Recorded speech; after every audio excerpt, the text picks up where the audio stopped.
നമസ്കാരം. തമിഴ്നാട്ടിൽ വിജയിയുടെ വിജയമാണ് രാജ്യമാകെ ചർച്ച ചെയ്യുന്ന ഒരു കാര്യം. സർക്കാർ എന്നൊരു സിനിമയുണ്ട് വിജയുടെ, ചിലപ്പോൾ നിങ്ങളും കണ്ടിട്ടുണ്ടാവും. ഒരു സാധാരണ മനുഷ്യൻ രാഷ്ട്രീയത്തിൽ ഇടപെടുന്നു പല സാഹചര്യങ്ങളിൽ. ഇലക്ഷൻ കമ്മീഷൻ നടപടികളിൽ വോട്ട് ഐ ഡിയുമായി ബന്ധപ്പെട്ട കാര്യങ്ങളിൽ വോട്ട് നിഷേധിക്കുന്ന അവസ്ഥയിലൊക്കെ ഒരു പോരാളിയായി ഇറങ്ങുന്നു.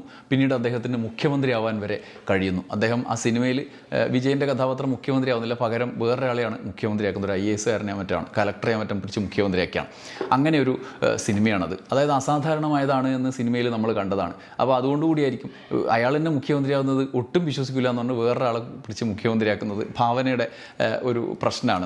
അത് യഥാർത്ഥത്തിൽ നടക്കില്ല എന്നുള്ള തോന്നലോടെ. എന്നാൽ തമിഴ്നാട്ടിൽ അത് നടന്നു. വെറും 1.5-2 വർഷത്തിൽ താഴെ മാത്രം പ്രായമുള്ള ഒരു പാർട്ടി ഉണ്ടാക്കി ഈ വിജയ് വന്നിട്ട് മത്സരിച്ചിട്ട് മുഖ്യമന്ത്രിയാകാൻ പോവുകയാണ്. 108 സീറ്റ് നേടി തമിഴ് വെട്രിക്കഴകം എന്ന പാർട്ടി ഉണ്ടാക്കി മുന്നോട്ട് വന്ന് മത്സരിച്ച ആൾ.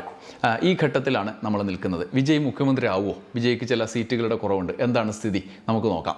ജനനായകൻ എന്ന സിനിമയിൽ നിന്നാണ് ഈ 2ാം ഘട്ടം ആരംഭിക്കുന്നത്. ഒരുപക്ഷെ തെരഞ്ഞെടുപ്പിന് മുന്നോടിയായി തൻ്റെ അജണ്ട സെറ്റ് ചെയ്ത് ജനങ്ങളിലേക്ക് എത്തിക്കാൻ വേണ്ടി ഒരു പ്രൊപ്പഗണ്ട സിനിമ എന്നൊക്കെ വിമർശിക്കപ്പെട്ട ജനനായകൻ എന്ന സിനിമ റിലീസ് ചെയ്യാൻ വിട്ടില്ല ദേശീയ പാർട്ടി BJP എന്നുള്ളതാണ് നിലവിലെ നമ്മുടെ മുമ്പിലെ സെൻസർ ബോർഡിൻ്റെ കഥ നോക്കുമ്പോൾ നമുക്ക് മനസ്സിലാവുക. ഒരു ഘട്ടത്തിൽ സ്റ്റാലിനെതിരെ നേരിട്ട് ഫൈറ്റ് ചെയ്യാൻ വന്ന് BJPക്കൊപ്പമാണെന്ന് തോന്നിച്ച ഒരു വിജയുണ്ട്. അത് കഴിഞ്ഞ് BJPക്ക് എതിരെ ശബ്ദമുയർത്താൻ പല കാരണങ്ങളാൽ പറ്റാത്ത വിജയുണ്ട്. കാരണം ആൾക്കൂട്ട മരണമൊക്കെ ഉണ്ടായ തിരക്കിൽ മരിച്ച സംഭവത്തിന് ശേഷം കേസ് കോടതിയിൽ പോയി. പോലീസ് വളരെ സംയമനത്തോടെ സ്റ്റാലിനും സംഘവും കൈകാര്യം ചെയ്തു. വിജയ് ഉണ്ടാക്കാനിടയുള്ള അപകടം തിരിച്ചറിഞ്ഞുകൊണ്ട് തന്നെ കൈകാര്യം ചെയ്തു. പക്ഷേ വിജയ് സ്റ്റാലിനിൽ നിന്നും ആ കേസ് അടർത്തി മാറ്റി CBIക്ക് കൊടുക്കണം എന്ന് പറഞ്ഞു. CBI കിട്ടിയതോടെ അമിത്ഷായുടെ ഒക്കെ നിറം മാറി. പക്ഷേ വിജയ് എന്തുകൊണ്ടോ അവർക്ക് കീഴടങ്ങിയില്ല. ഒറ്റയ്ക്ക് മത്സരിച്ച് മുന്നോട്ട് പോകാനാണ് തീരുമാനിച്ചത്. BJPയുമായി സഖ്യത്തിന് പോയില്ല. അവിടെ DMK BJP സഖ്യമാണ് തമിഴ്നാട്ടിലെ 2ാമത്തെ മുന്നണി എന്ന് പറയുന്നത്. പക്ഷേ അവിടത്തേക്കാണ് വിജയ് വരുന്നത്. വിജയുടെ വരവ് പലപ്പോഴും നമ്മളടക്കം പറഞ്ഞ പല കാരണങ്ങളാൽ അത് രണ്ടും കൽപ്പിച്ച് അംഗീകരിക്കാൻ കഴിയുന്ന അവസ്ഥയായിരുന്നില്ല തമിഴ്നാട്ടിലേത് എന്ന് വിലയിരുത്തിയവർക്ക് പോലും പറ്റിയില്ല. ഈ വിജയം പ്രവചിക്കാൻ പറ്റിയില്ല. എന്നാൽ എക്സിറ്റ് പോളുകളിലൊക്കെ വ്യക്തമായിരുന്നു. പല എക്സിറ്റ് പോളുകളും സമാനമായ ഇപ്പോൾ നേടിയ വിജയത്തോട് അടുത്തുള്ള പ്രവചനങ്ങൾ പോലും നടത്തിയിരുന്നു. പക്ഷേ ഒരു കാര്യം പ്രധാനമായിരുന്നു. സ്റ്റാലിൻ പ്രത്യേകിച്ച് ഇന്ത്യയിൽ BJP സർക്കാരിനെതിരെ, കേന്ദ്ര BJP സർക്കാരിൻ്റെ പ്രതിപക്ഷ പാർട്ടികളുടെ നയത്തിനെതിരെ പോരാടുന്നൊരു ഗവൺമെൻറ് കൂടിയാണ് സ്റ്റാലിൻ സർക്കാർ. അതുകൊണ്ട് തന്നെ ആ സർക്കാരിനെ കുഴപ്പത്തിലാക്കുന്ന നടപടിയിലേക്ക് വിജയ് പോകുന്നു എന്നുള്ളതാണ്. ഒരർത്ഥത്തിൽ കുഴപ്പത്തിലാക്കി, പക്ഷേ അപ്പോഴും സ്വതന്ത്ര ഒറ്റക്കാണ് എന്നുള്ളൊരു വസ്തുത നിലനിൽക്കുന്നുണ്ട് എന്ന് മാത്രം. അപ്പോൾ അങ്ങനെ ഒരു സാഹചര്യത്തിൽ അദ്ദേഹം മുന്നോട്ട് വന്നു. സ്റ്റാലിനെ പോലും പരാജയപ്പെടുത്തി വിജയിൻ്റെ സ്ഥാനാർത്ഥി മുന്നോട്ട് വന്നു. അങ്ങനെ സ്റ്റാലിൻ ഇല്ലാതാവും വിധം അവിടെ തമിഴ്നാട്ടിലെ നിലവിലെ സാഹചര്യത്തിൽ പ്രതിപക്ഷമായി മാറുന്ന വിധത്തിലേക്ക് കാര്യങ്ങൾ എത്തി. ആ ഘട്ടത്തിലാണ് ജനനായകൻ BJP തങ്ങളോട് സഖ്യം ചേരാത്ത അതിനോടുള്ള എതിർപ്പ് കൊണ്ടുകൂടി വരുതിക്ക് വരുത്താൻ വേണ്ടി ജനനായകൻ എന്ന സിനിമ മുടക്കിയത്. അതിനിപ്പോൾ റിലീസായാൽ എന്തായിരിക്കും സ്ഥിതി നോക്കാൻ നമുക്ക് ഊഹിക്കാവുന്നതേ ഉള്ളൂ. പക്ഷേ അതിൻ്റെ സഹതാപം കൂടി വിജയിലേക്ക് എത്തി എന്നുള്ളൊരു യാഥാർത്ഥ്യമുണ്ട്. അപ്പോഴാണ് അദ്ദേഹം 108 സീറ്റോടുകൂടി അദ്ദേഹത്തിൻ്റെ പാർട്ടി ഏറ്റവും വലിയ ഒറ്റക്കക്ഷിയായി തമിഴ്നാട് നിയമസഭയിൽ മാറിയത്. നിലവിലെ അവസ്ഥയനുസരിച്ച് അദ്ദേഹത്തിൻ്റെ പാർട്ടിയെ കൊണ്ട് മാത്രം അദ്ദേഹത്തിന് ഭരിക്കാൻ കഴിയില്ല. പിന്നെ എങ്ങനെ തമിഴ്നാട്ടിലേക്ക് അദ്ദേഹം കടന്നു വരും? 2 സാഹചര്യങ്ങളാണ്. ഭൂരിപക്ഷം തികയ്ക്കാൻ കഴിഞ്ഞില്ലെങ്കിൽ BJP സ്വാഭാവികമായും അദ്ദേഹത്തിനെ ഭൂരിപക്ഷം തെളിയിക്കാൻ ശ്രമിച്ചതിന് ശേഷം പരാജയപ്പെട്ട് അവിടെ രാഷ്ട്രപതി ഭരണം കൊണ്ടുവരാനുള്ളൊരു സാധ്യതയുണ്ട്.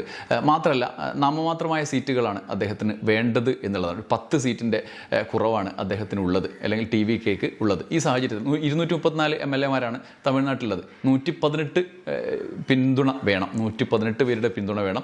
TVKക്ക് വിജയൻ്റെ പാർട്ടിക്ക് 108 പേരാണുള്ളത്. 10 എണ്ണമാണ് കൂടുതൽ വേണ്ടത്. നിലവിൽ DMKക്ക് 59ഉം DMKക്ക് 47ഉം ആണ് സീറ്റുള്ളത്. BJPക്ക് ഒരു സീറ്റ്, DMK സഖ്യത്തിനും സീറ്റുകളുണ്ട്.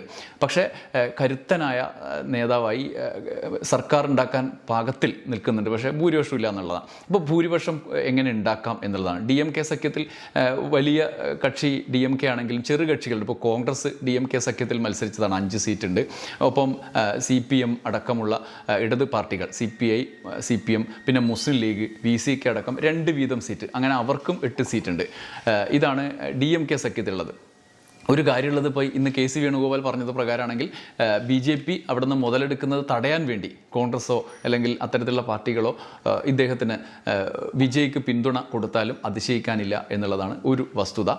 അതിനപ്പുറത്ത് DMK സഖ്യത്തിൽ മുഖ്യ എതിരാളിയായി മത്സരിച്ച് അങ്ങോട്ട് പോകുന്നതിൽ ഒരു അനൗചിത്യമുണ്ട് എന്നുള്ള വിലയിരുത്തലും വരുന്നുണ്ട്. കോൺഗ്രസിന് പക്ഷേ അത് ബാധകമാവാനിടയില്ല. കോൺഗ്രസ് അങ്ങോട്ട് പോകാൻ തന്നെയാണ് സാധ്യത. നേരത്തെ തന്നെ രാഹുൽ ഗാന്ധിക്ക് വിജയ്ക്കൊപ്പം സഖ്യം കൂടാനാണ് കോൺഗ്രസിനോട് താല്പര്യം പ്രകടിപ്പിച്ചിരുന്നത്. പ്രാദേശികമായി അത്തരത്തിലുള്ള ചർച്ചകൾ നടന്നിരുന്നു. പ്രാദേശിക കോൺഗ്രസ് ചില സംഭാഷണങ്ങളിലടക്കം ഏർപ്പെട്ടതാണ്. പക്ഷേ സ്റ്റാലിൻ എന്ന ഒരു വലിയ മുഖം അവിടുന്ന് തടയപ്പെടുകയായിരുന്നു. സ്റ്റാലിനെ ചതിച്ചു പോകുന്നു എന്ന ഫീലിംഗ് വരുന്നതുകൊണ്ട് മാത്രമാണ് പോകാതിരുന്നത്. അതുകൊണ്ട് തന്നെ കോൺഗ്രസ് ഈ 4 സീറ്റുമായിട്ട് 5 സീറ്റുമായിട്ട് വിജയ്ക്കൊപ്പം പോകാനാണ് സാധ്യത നിലവിലുള്ളത്. പിന്നെ DMK സഖ്യത്തിലെ CPM, CPI, മുസ്ലിം ലീഗ്, പിന്നെ VCKയുടെ 2 സീറ്റ്. അങ്ങനെ കോൺഗ്രസിൻ്റെ സീറ്റ് കൂടി വരുമ്പോൾ സ്വാഭാവികമായും അവരുടെ ഭൂരിപക്ഷത്തിലേക്ക് എത്താം. അതായത് നിലവിൽ 5ഉം 8 സീറ്റും ആവുമല്ലോ, 12 സീറ്റോടുകൂടി അങ്ങോട്ടെത്താം. ഇത് കൂടാതെ അണ്ണാ DMKയിലെ ഘടകകക്ഷി പട്ടാളി മക്കൾ കക്ഷി 4 സീറ്റുകളുണ്ട്. ഈ പട്ടാളി മക്കൾ കക്ഷിയിലെ 4 സീറ്റിനെ മാത്രമായി അടർത്താൻ വിജയ് ശ്രമിക്കുന്നുണ്ട് എന്നുള്ളൊരു വാർത്ത കൂടിയുണ്ട്. അതിൻ്റെ തുടർച്ചയായി അണ്ണാ DMK പിന്തുണ നൽകാൻ സന്നദ്ധമായിട്ടുണ്ട്. പക്ഷേ അത് അദ്ദേഹം നിഷേധിച്ചു. അങ്ങനെ വേണ്ട, നിങ്ങൾ വേറെ മത്സരിച്ചാണല്ലോ, അത് വേണ്ട, അതിൻ്റെ അടർത്തിയെടുക്കാവുന്ന ഭാഗങ്ങൾ മതി എന്നുള്ളതാണ്. അണ്ണാ DMKയുടെ മറ്റ് കക്ഷികളുണ്ട്. മറ്റ് സീറ്റുകൾ ഇങ്ങനെയാണ്: BJPക്ക് 1 സീറ്റുണ്ട്, ദേശീയ മൂർപ്പോക്ക് ദ്രാവിഡ കഴകം 1 സീറ്റുണ്ട്, അമ്മ മക്കൾ മുന്നേറ്റ കഴകം 1 സീറ്റുണ്ട്. ഇങ്ങനെയാണ് അവിടുത്തെ സീറ്റ് നില. അപ്പോൾ ഒറ്റ സീറ്റുകളുണ്ട്. BJP അണ്ണാ DMKയും ഒന്നിച്ചാണ് മത്സരിച്ചതെങ്കിലും ഘടകകക്ഷി എന്നുള്ളതിൽ BJPക്ക് ഇപ്പോഴും തമിഴ്നാട്ടിൽ വേരോടിക്കാൻ കഴിഞ്ഞിട്ടുള്ള 1 സീറ്റ് മാത്രമാണ്. കേരളത്തിൽ 3 സീറ്റ് കിട്ടി. BJPക്ക് ഒറ്റയ്ക്ക് 1 സീറ്റേ ഉള്ളൂ. സഖ്യകക്ഷി എന്നുള്ള നിലയിൽ നേടിയ സീറ്റും ആണ് എന്നുള്ള വസ്തുത കൂടിയുണ്ട്. അതുപോലും അവിടെ BJPക്ക് എൻട്രി കിട്ടിയിട്ടില്ല. മറ്റൊരു കാര്യം, ഈ സീറ്റുകളിൽ 1 സീറ്റ് വിജയ് രാജിവെക്കേണ്ടി വരും. കാരണം 2 സീറ്റിലാണ് വിജയ് മത്സരിച്ചത്. ആ 2 സീറ്റിലും അദ്ദേഹം ജയിക്കുകയും ചെയ്തു. ഒരിടത്ത് 1,00,000-ഓളം വോട്ട് രണ്ടാമത്തെ പെരുമ്പൂരും ട്രിച്ചിയിലും 2 സീറ്റിലും കാര്യമായ വിജയം സാധ്യമാക്കി. അതിൽ പെരുമ്പൂർ നിലനിർത്തിക്കൊണ്ട് ട്രിച്ചി രാജിവെക്കാനുള്ളൊരു സാധ്യതയാണ് ഇപ്പം പുറത്തേക്ക് വാർത്തകളായി റിപ്പോർട്ടുകളായി വരുന്നത്. അതിലും ഒരു ട്വിസ്റ്റുള്ളത്, അവിടെ തൃഷ മത്സരിക്കും എന്നാണ്. TVKയുടെ സ്ഥാനാർത്ഥിയായി തൃഷ മത്സരിക്കാൻ സാധ്യതയുണ്ട് എന്ന റിപ്പോർട്ടുകളാണ് പുറത്തു വരുന്നത്. നേരത്തെ നമ്മൾ പല റിപ്പോർട്ടുകളിൽ കണ്ടതുപോലെ വിജയൻ്റെയും ഭാര്യ സംഗീതയുടെയും വിവാഹമോചനം ഒക്കെ രാഷ്ട്രീയത്തിൽ അദ്ദേഹത്തിന് തിരിച്ചടിയാവുമെന്നൊക്കെ വിലയിരുത്തിയിരുന്നു. അതിന് കാരണമായി തൃഷ ഇടയിൽ കയറി വന്നു എന്നൊക്കെയുള്ള ഗോസിപ്പുകളും വലിയ വാർത്തകളായി തന്നെ മുഖ്യധാര മാധ്യമങ്ങൾ തന്നെ റിപ്പോർട്ട് ചെയ്ത് മുന്നോട്ട് വന്നിരുന്നു. ഈ സാഹചര്യത്തിൽ ഇപ്പോൾ തൃഷ ഇന്നലെ നമുക്കറിയാം വിജയം വലിയ തോതിൽ ആഘോഷിക്കപ്പെടുമ്പോൾ ആദ്യം വിജയൻ്റെ വീട്ടിലേക്ക് കയറി വന്ന തൃഷയാണ്. തൃഷ ട്രിച്ചിയിൽ മത്സരിക്കും, രാജിവെക്കുന്ന മണ്ഡലത്തിൽ മത്സരിക്കും എന്നുള്ള റിപ്പോർട്ടുകൾ കൂടി ഇപ്പോൾ പുറത്തു വരുന്നുണ്ട്. ഈ ഘട്ടത്തിലാണ് വിജയുടെ വിജയം ഭാവിയിലേക്കുള്ള BJPയുടെ ഇൻവെസ്റ്റ്മെൻ്റാണ് എന്നുള്ള ആഖ്യാനം വരുന്നത്. അതായത് ആം ആദ്മി പാർട്ടിയൊക്കെ ഡൽഹിയിൽ നിന്ന് ട്രാൻസ്ഫോർമേഷൻ സംഭവിച്ച് മാറിയതുപോലെ BJPയിലേക്ക് മാറിയതുപോലെ ഭാവിയിൽ ഈ തരത്തിൽ ഒരു അടിസ്ഥാന പ്രത്യയശാസ്ത്രത്തിൻ്റെ ബലത്തിൽ നിൽക്കുന്ന ജനതയ്ക്ക് അപ്പുറത്ത് പ്രത്യയശാസ്ത്രമൊന്നുമില്ലാതെ വെറുതെ ഒരു ഫാൻ ബേസിൻ്റെ മട്ടിൽ മാത്രം ഒരു രാഷ്ട്രീയ പാർട്ടിയിലേക്ക് ആളുകൾ പോയാൽ അവരെ പെട്ടെന്ന് കൺവേർട്ട് ചെയ്ത് BJP ആക്കാൻ കഴിയും എന്നുള്ളൊരു സിദ്ധാന്തം BJP പലയിടത്തും പയറ്റുന്നതാണ്. തമിഴ്നാട്ടിൽ ദ്രാവിഡ രാഷ്ട്രീയം ബലവത്താണ്. ഒരുപക്ഷെ അണ്ണാ DMK ആയാലും DMK ആയാലും മറ്റ് പട്ടാളി മക്കൾ കക്ഷി പോലും അങ്ങനെയാണ്. ചെറുകിട പാർട്ടി പോലും ദ്രാവിഡ രാഷ്ട്രീയ അടിത്തറയിൽ പടുത്തുയർത്തിയതാണ്. അവരെ അങ്ങനെ ഒരു ഹിന്ദുത്വ രാഷ്ട്രീയത്തിലേക്ക് കൊണ്ടുപോവുക എളുപ്പമുള്ള കാര്യമല്ല. പക്ഷേ അതിനൊരു സ്റ്റെപ്പ് വെക്കാം. മറ്റൊരു സംഘത്തിലേക്ക് പോയി അവരുടെ കാഴ്ചപ്പാടിൽ വ്യത്യാസം വരുത്താം. ഇപ്പോൾ വിജയൻ്റെ പ്രധാന ലക്ഷ്യം സ്റ്റാലിൻ അങ്കിൾ എന്ന് കൺവേർട്ട് ചെയ്ത ഒരു കാര്യമുണ്ടോ. അപ്പോൾ അങ്ങനെ സ്റ്റാലിൻ എന്നൊരു എതിരാളി, ഒരു ശത്രു മാത്രമാണ് മുമ്പിൽ. ഇപ്പോൾ കേരളത്തിലാണ് പിണറായി എന്നൊരു ശത്രുവിലാണ് 10 കൊല്ലം ഇവിടുത്തെ ഒരു നറേറ്റീവ് രൂപപ്പെടുത്തിയത്. അപ്പോൾ ഈ സ്റ്റാലിൻ എന്ന ശത്രുവിൽ തന്നെ ഡെവലപ്പ് ചെയ്ത് അദ്ദേഹം പിന്തുണ ആർജിച്ചെടുത്തു. ആ ആവേശത്തിലുള്ള ഒരു വലിയ വോട്ടിംഗ് അവിടെ നടന്നു. അങ്ങനെ വിജയ് സേനാപതിയായി.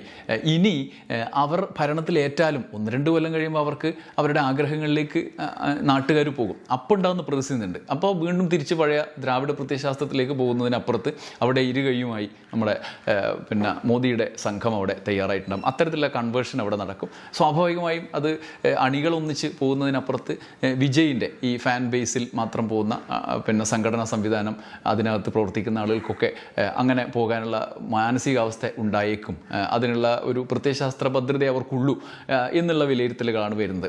അദ്ദേഹത്തിൻ്റെ രസികർ മണ്ഡലങ്ങൾ അല്ലെങ്കിൽ അദ്ദേഹത്തിൻ്റെ ഫാൻസ് അസോസിയേഷനിൽ നിന്നാണ് രൂപപ്പെടുത്തിയത്. മറ്റു ഫാൻസ് അസോസിയേഷനിൽ വ്യത്യസ്തമാണ്.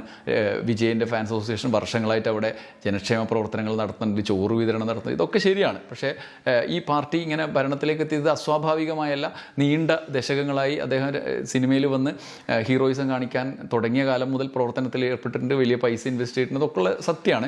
മറ്റ് കമൽഹാസൻ്റെ ഒന്നും ഫാൻ പോലെയല്ല എന്നുള്ളത് നമുക്കറിയാം. പക്ഷേ അതിനൊക്കെ അപ്പുറത്ത് പ്രത്യയശാസ്ത്ര ഭദ്രത എന്നുള്ളത് ഒരു രാഷ്ട്രീയ പാർട്ടി ഒരു ജനത്തെ നയിക്കുമ്പോൾ ഉണ്ടാകുന്നൊരു ഭദ്രതയുണ്ട്, അതില്ല എന്നുള്ളതാണ്. അതിൽ ഇല്ലാത്തത് കൊണ്ടുകൂടി ഇത്തരത്തിലുള്ള ഒരു കൺവേർഷൻ പെട്ടെന്ന് നടക്കും എന്നുള്ളതാണ് വിലയിരുത്തപ്പെടുന്നത്. നമുക്കറിയില്ല. എന്തായാലും കോൺഗ്രസ് തൽക്കാലത്തേക്ക് കോൺഗ്രസും മറ്റ് ചെറിയ പാർട്ടികളും ഒക്കെ കൂടി സർക്കാർ ഉണ്ടാക്കും എന്നുള്ളത് വസ്തുതയാണ്. ഇത് വലിയൊരു നേട്ടമാണ്. വിജയ് മുഖ്യമന്ത്രിയാകുന്ന സാഹചര്യം അവിടെയുണ്ട് എന്നുള്ളത് ഉറപ്പാണ്. ഇനി അങ്ങോട്ടുള്ള കാലമാണ് എങ്ങനെയായിരിക്കും എന്നുള്ളത് അത് ഉറ്റുനോക്കുന്നത് ദേശീയ രാഷ്ട്രീയവുമായി ബന്ധപ്പെടുത്തിയാണ് എന്നുള്ളത് കൂടിയാണ് പ്രധാനം. എങ്ങനെയായിരിക്കും അവിടുത്തെ ഭാവി രാഷ്ട്രീയം എന്ന് നമുക്ക് കാത്തിരുന്ന് കാണാം. നന്ദി, നമസ്കാരം.